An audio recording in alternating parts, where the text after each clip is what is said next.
En el nombre de Allah y que su paz y sus bendiciones sean con el profeta Muhammad, con todos sus familiares y con todos sus discípulos. Assalamu alaikum wa rahmatullahi wa barakatuh. La última vez habíamos hablado acerca de dar algunas respuestas a esa, ¿cómo se podría decir? A esa acusación que se lanza en contra del Islam en términos generales, pero particularmente en contra del profeta Muhammad, sallallahu alaihi wasallam, y del Corán mismo. Eh, Dicha acusación es que el profeta Muhammad fue el autor del Corán y pues obviamente ahí directamente se está acusando a Allah de no ser el autor del Corán, o no, más bien de que el Corán no es la palabra de Allah. Pero entonces dimos de una forma general y particular la respuesta a esta pregunta, o a estas acusaciones más bien, y quedó claro que definitivamente era imposible que el profeta Muhammad o cualquier otro ser humano pudiera haber traído algo, o haber compuesto algo, o producido algo similar al Corán. Similar, ni siquiera el mismo Corán. Tan solo similar es imposible. Entonces, el día de hoy, como bien lo mencionó el Sheikh Muhammad, vamos a hablar acerca de algunos de los milagros científicos que se mencionan en el Corán. Voy a compartir con ustedes una pequeña presentación, y es un pequeño resumen porque el tema es bastante profundo y complejo y largo, pero he escogido algunos aspectos en particular para hablar acerca de ellos. Primero que todo, nosotros debemos ser conscientes de algo muy importante, y es que el Corán no es un libro, eh, no es un libro científico. En realidad no es un libro de ciencias, ¿no? No es un libro ni de biología, ni de astronomía, ni de física, ni de química, pese a que en él Allah, glorificado sea, en varias ocasiones nos habla acerca de hechos que tienen que ver con este tipo de ciencias, con la física, con la química, con la embriología, astronomía, geología, oceanografía, en fin, varios temas que dejan compleja a cualquier persona que lo lea, ¿no? Porque, como nosotros sabemos, Allah Altísimo Sea reveló el Corán hace ya 14 siglos. Estamos hablando de más de 1400 años, cuando el mundo no tenía los avances científicos ni los avances técnicos con los que contamos hoy en día. Entonces, bueno, tenemos, si están viendo en la presentación, que todo esto demuestra simplemente algo, y digo simplemente, pero es inmenso esta prueba que se da, y es que el Corán es la palabra de Allah. Como había dicho anteriormente, la palabra quiere decir que fue Allah Altísimo Sea Él mismo quien pronunció esas palabras que nosotros, al recitar el Corán, leemos o repetimos. Es decir, que cuando nosotros decimos Alhamdulillahi Rabbil Alamin, Ar-Rahman Ar-Rahim, Maliki Yawmiddin, por ejemplo, esas palabras que nosotros estamos repitiendo fueron pronunciadas directamente por Allah. Entonces nosotros simplemente estamos repitiendo algo que Allah dijo, ¿no? Allah tiene la característica de la pronunciación, del habla, porque Él pronunció estas palabras y fue las que le reveló al sello y último mensajero Muhammad sallallahu alaihi wasallam. Entonces, el Corán es la palabra literal de Allah, que reveló a su profeta y mensajero Muhammad sallallahu alaihi wasallam a través del ángel Gabriel.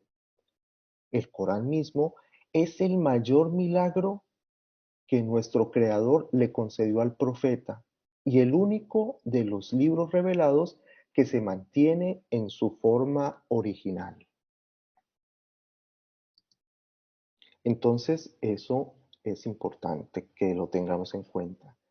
Desde la primera palabra que descendió hasta la última con la que se selló, representó, representa y representará un reto para la mente humana, en especial la de sus detractores, o sea, de las personas que niegan su autenticidad o su veracidad y quienes se niegan a aceptar la contundencia de su mensaje y la veracidad de su procedencia. Primero que todo, para la gente cuya lengua es el árabe, o sea, para los árabes, tanto contemporáneos del profeta Muhammad, como para los que vinieron después y los de la actualidad y los del futuro, Allah lanzó un reto que nadie ha podido superar hasta el momento. En pocas palabras, ese reto es, ok, ustedes niegan que el Corán sea verdad, o sea, le decían múltiples cosas al profeta Muhammad, les decían que se lo había enseñado alguna otra persona o que él lo había escrito, pese a que ellos sabían que era imposible porque el profeta Muhammad no tenía dotes de poesía ni dotes de, ¿cómo se podría decir?, de un conocimiento avanzado y profundo de la lengua árabe para poder hablar o mencionar algo parecido. Y entonces Allah les dijo, ok, está bien, ahí está el idioma árabe. Entonces, diles, oh Muhammad, si los seres humanos y los jinn se unieran para redactar un texto similar al Corán, no podrían lograrlo, aunque se ayudaran mutuamente. Y en otra parte dice, Muhammad, dicen, Muhammad lo ha inventado. Diles, respóndeles, si eso es lo que ustedes están alegando, entonces produzcan un capítulo similar del Corán, obviamente. Recurran para ello a quienes quieran fuera de Allah, si es que dicen la verdad. Allah los reta a que escriban algo parecido. Aquí este reto no solamente es en el sentido, en la pureza idiomática, en la belleza de su prosa, en su elocuencia, sino en el contenido mismo.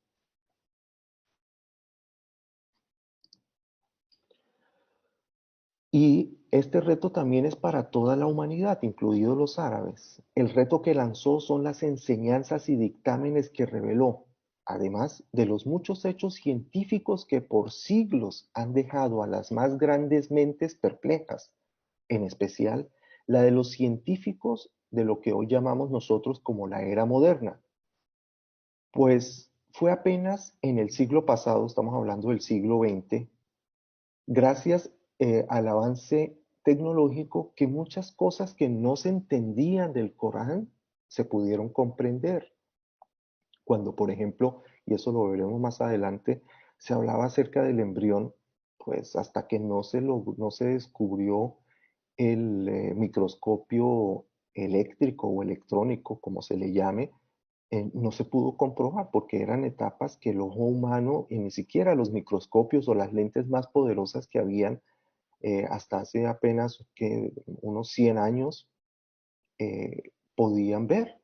Ya con el microscopio electrónico se abrió un universo que dejó sorprendida a la gente. A continuación expondremos algunos de los más relevantes hechos científicos, como lo que se habla acerca del universo, su creación, la fecundación y gestación del ser humano, algo de geología y algunas otras cosas más. Entonces, iniciemos. Muy bien. Con respecto a la creación del universo, nosotros sabemos que en la antigüedad se tenían muchas creencias, o sea, siempre el ser humano tiende a creer que definitivamente el universo fue creado. Sin embargo, hubo un momento en el que la ciencia dictaminó y pues hasta el momento muchos científicos se van hacia ese camino de decir que el universo no ha tenido un principio, sino que siempre ha existido. Sin embargo, esto quedó de lado o fue abolido eh, por la teoría del Big Bang, la gran explosión, que es la que ahora, hoy en día, se maneja y tal vez la más acertada a nivel científico del origen y procedencia del universo. Obviamente que para que los científicos aceptaran esta teoría, fue un golpe muy duro para ellos porque eso quería decir que tenían que dejar de lado todas sus creencias pasadas y aceptar que en algún momento hubo llamémoslo así, un instante, un segundo cero, donde se dio el inicio del universo y de ahí comenzó la transformación y conformación de lo que hoy nosotros conocemos como universo, galaxias, planetas, etcétera, etcétera. Allah glorificado sea dijo en el Corán: أَوَلَمْ يَرَ الَّذِينَ كَفَرُوا أَنَّ السَّمَاوَاتِ وَالْأَرْضَ كانتا رتقا ففتقناهما وجعلنا من الماء كل شيء حي أفلا يؤمنون. Lo que quiere decir en español: ¿acaso los que se niegan a creer no reparan en los cielos y la tierra, o no reparan en que los cielos y la tierra formaban una masa homogénea y la disgregué y que creé del agua a todo ser vivo? ¿Es que aún después de esto no van a creer? Esto lo encontramos en el Corán, capítulo 21, el verso número 30. Hay una palabra muy importante que tenemos aquí que es ratqan, que quiere decir o que se traduce como masa homogénea.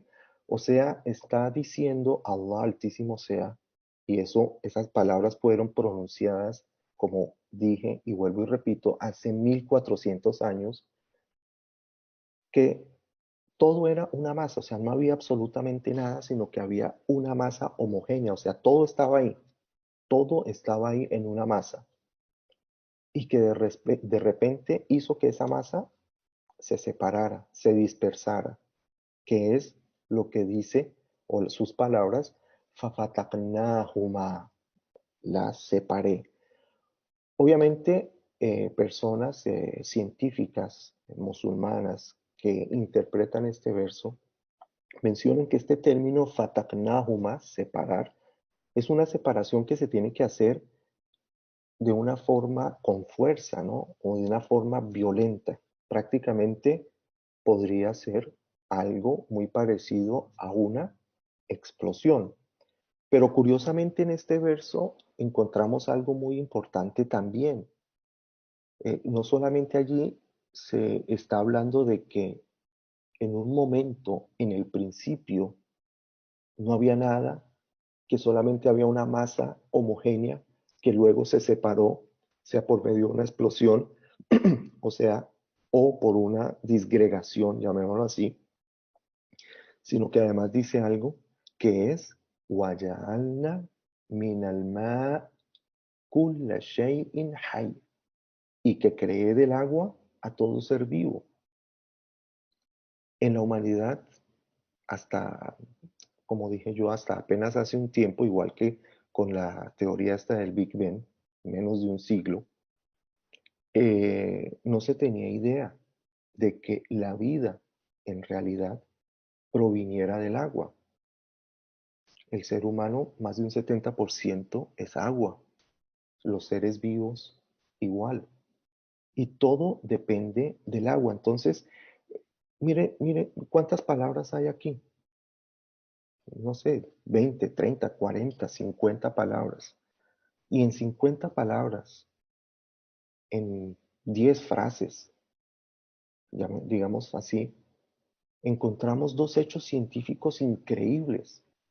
¿Cómo es posible que una persona proveniente de un ambiente como era la Meca, En ese tiempo, estamos hablando, vuelvo y repito, hace 1400 años, era totalmente desierto. Ni siquiera las más grandes civilizaciones como los romanos, los griegos, los persas o los indios, los chinos, que pues en ese tiempo tenían, llamémoslo así, el estandarte de la ciencia y la tecnología de ese tiempo, se podían imaginar algo así, mucho menos podían comprobar algo así y tampoco podían afirmar algo como lo que Allah Altísimo sea afirma en el Corán en este verso, en estas 10 frases, ¿no? Entonces, la pregunta, volvemos atrás. ¿Cuál es el milagro aquí? El milagro aquí es que estamos ante un hecho científico comprobado, no, dos hechos, perdón, en una sola en un solo verso del Corán, dos hechos científicos que era imposible que el profeta o cualquier persona de su época pudieran saber y afirmar. Es que ni siquiera en teoría se lo imaginaban. Alguien había dicho eso. Ni los grandes astrónomos y filósofos griegos, ni los persas, ni los romanos, ni los chinos, ni los indios, nadie. Entonces, cuando, imagínense, en ese tiempo se leía esto, pues la gente quedaba y ¿qué querrá decir? No se podía comprobar. Pero hoy en día ya lo entendemos. Era una masa homogénea que se separó, ¿no? El Big Bang. Y aparte